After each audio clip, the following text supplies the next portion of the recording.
Online દવાઓના વેચાણના વિરોધમાં કેમિસ્ટ એન્ડ ડ્રગિસ્ટ એસોસિએશન દ્વારા દેશવ્યાપી હડતાલ યોજાઈ છે। જામનગર સહિત સમગ્ર દેશમાં વેપારીઓએ ઈ ફાર્મસી અને ઓનલાઈન પ્લેટફોર્મના વિરોધમાં ઉગ્ર આક્રોશ વ્યક્ત કર્યો।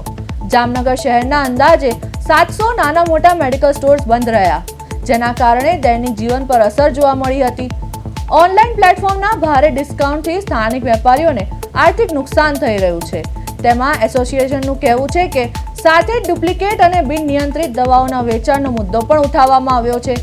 માનવતાના ધોરણે શહેરના 7 ઇમરજન્સી કેન્દ્રો પર દવાનું વેચાણ ચાલુ રાખવામાં આવ્યું હતું। હડતાલને કારણે સામાન્ય ગ્રાહકોને મુશ્કેલીનો સામનો કરવો પડ્યો હતો। સરકારના આગામી નિર્ણય પર સૌની નજર ટકેલી છે।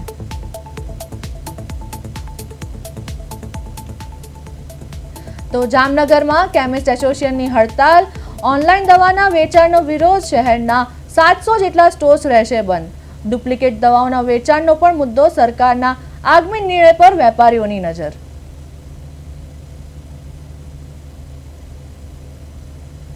અમારી મુખ્ય સરકારને માંગણી છે ઓનલાઈન ફાર્મસી મારફત જે ડુપ્લિકેટ દવાઓ પેશન્ટ સુધી મળી રહી છે, જેના કારણે આપણા પબ્લિકને પણ સ્વાસ્થ્યનું જોખમ રહે છે। તો એ ઓનલાઈન ફાર્મસીના 2 નોટિફિકેશન 2018 અને 2020ના જે આપેલ છે એ નોટિફિકેશન પરત ખેંચે અને ઓનલાઈન ફાર્મસી મારફત જે સરકારે અમારું માર્જિન નક્કી કરેલ છે એના કરતાં પણ વધારે ડિસ્કાઉન્ટમાં ફાર્મસીમાં દવાઓ મળતી હોય તો એ એક શંકાસ્પદ છે।